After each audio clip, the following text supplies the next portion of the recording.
Hello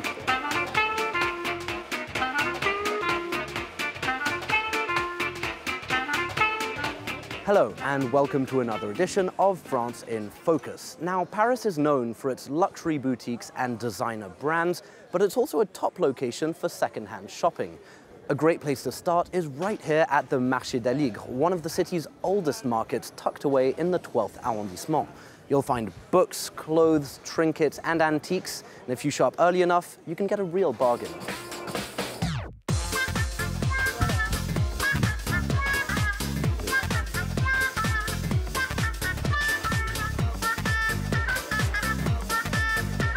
But this is small potatoes compared to the flea market frenzy that takes over the city of Lille in northern France.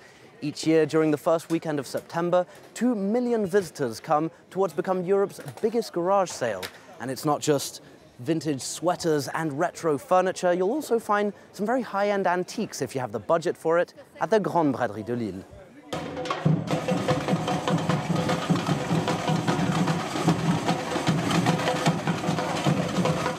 You'd be forgiven for thinking you're in Brazil's Rio de Janeiro. Every year on the first weekend of September, Lille takes on a carnival atmosphere for its annual Braderie, Europe's largest open-air flea market. Featuring more than 90 kilometres of stalls, it is spread over 50 hectares. Many visitors arrive early, some queuing for hours with one thing on their mind: finding the best bargains. I've just moved into a new apartment, so I'm looking for small objects to use as decoration. You can find pretty much everything here at a good price. The Braderie brings together two very distinct types of vendors. On one side, 600 professional antique dealers selling collectibles such as paintings or rare books.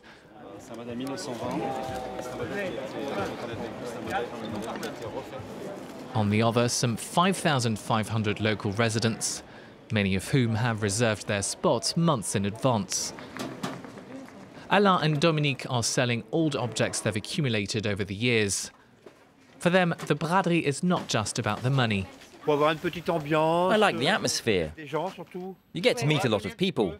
Being here is rejuvenating. You laugh a lot. It's one of life's simple pleasures. Lille has always been a city of merchants, a tradition that goes back to the 13th century when it was the capital of Flanders. The city was then renowned for its huge street markets. Lille was home to one of the largest open-air fairs in Northern Europe. And traditionally, servants were allowed to sell objects at night, usually their master's old clothes. And they would also sell roast meat. In Flemish, to roast is bradein. Hence the word braderie, which was coined here in Lille 750 years ago. Today, the Braderie attracts tens of thousands of visitors from around the world, some from as far as Australia. It's also popular with British tourists. Lille is just a short hop across the channel. We love bric-a-brac and junk. Yeah. We love anything second-hand. In England, we do lots of second-hand and jumble sales, and this is meant to be the biggest one in Europe, so we're coming to have a look. Yeah. For the first time this year, the Braderie featured a dedicated area for children and toys. There was also a special section for comic book fans inside the city's main art museum. 2 years ago, the Braderie was cancelled amid security concerns less than 2 months after the attack in Nice. But with new security measures in place, it returned in 2017, much to the delight of antique lovers and bargain hunters. Now, they say one man's trash is another man's treasure, and that's especially true for Paris's so-called biffins. These people who rummage through the trash and discarded belongings to find items that they can sell on stalls right on the streets of the capital. Most of them have a modest income and sell their wares to make ends meet. Yet their business is considered illegal by authorities, unlike people who sell at flea markets or car boot sales. One charity is creating spaces where the French capital's biffins can finally sell legally. Every month, Nicole sets up her makeshift stall to sell people's unwanted belongings. She's a biffin, known as a bin diver in English, and she finds the majority of her stock in the bins on the streets of Paris. In a good month, Nicole can make up to €30, a very small sum, but for this retiree on a low pension income, every little helps. I trained as a designer. I had shops in Paris's 15th arrondissement, but I was unlucky. There were so many obstacles to overcome, and I ended up like this. I used to cry often, but not anymore. It's better just to laugh about it. Finding places to trade legally is difficult. Biffins are not recognised by the French authorities.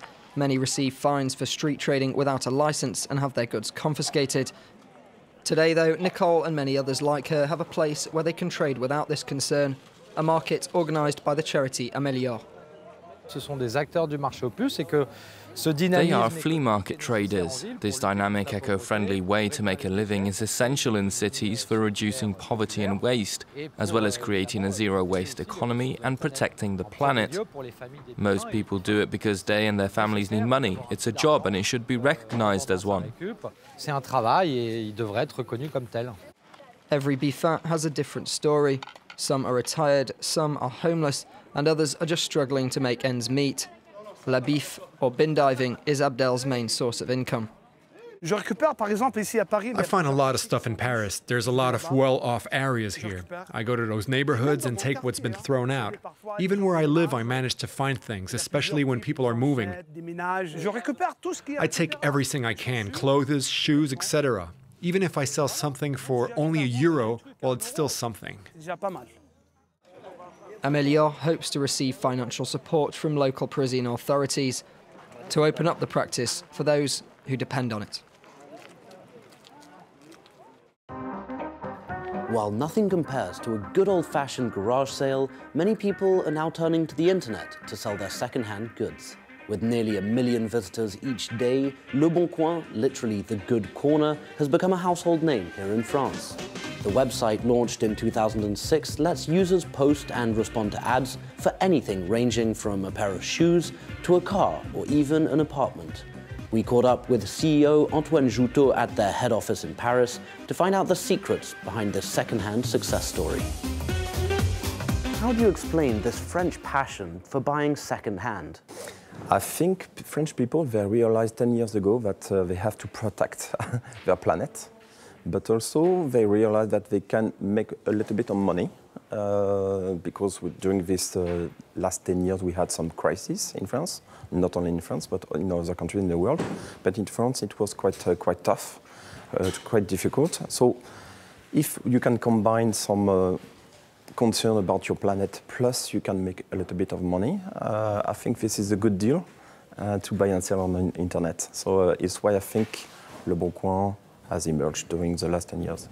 Do you feel that buying on Le Bon Coin contributes to a circular economy and reducing waste? I'm sure that today, when you are buying and selling on Le Bon Coin, you are protecting your planet, you are improving the environment.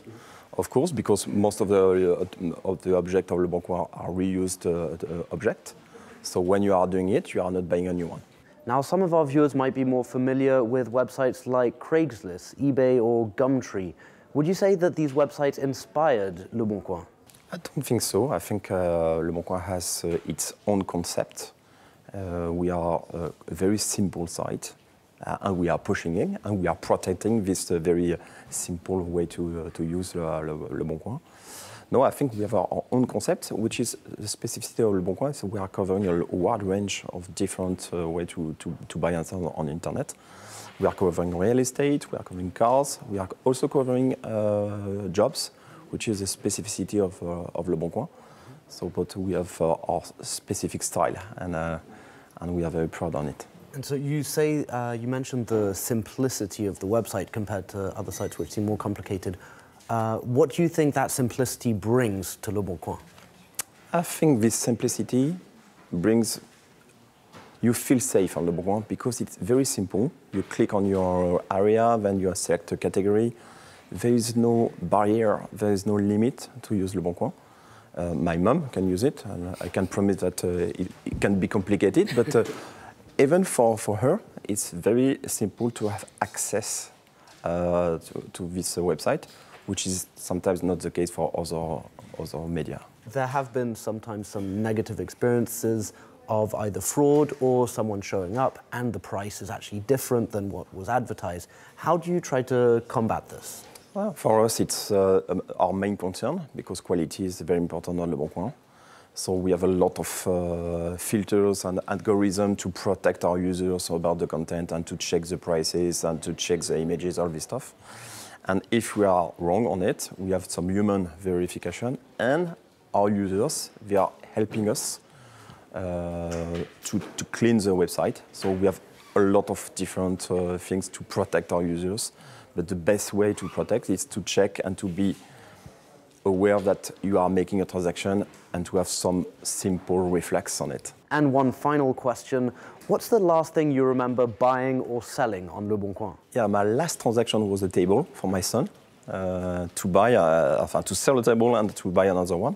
It was an exciting transaction because the seller, he recognized me, so we had some exchanges about transaction on Le Bon Coin. It was a very interesting one. Thank you very much. Thank you very much.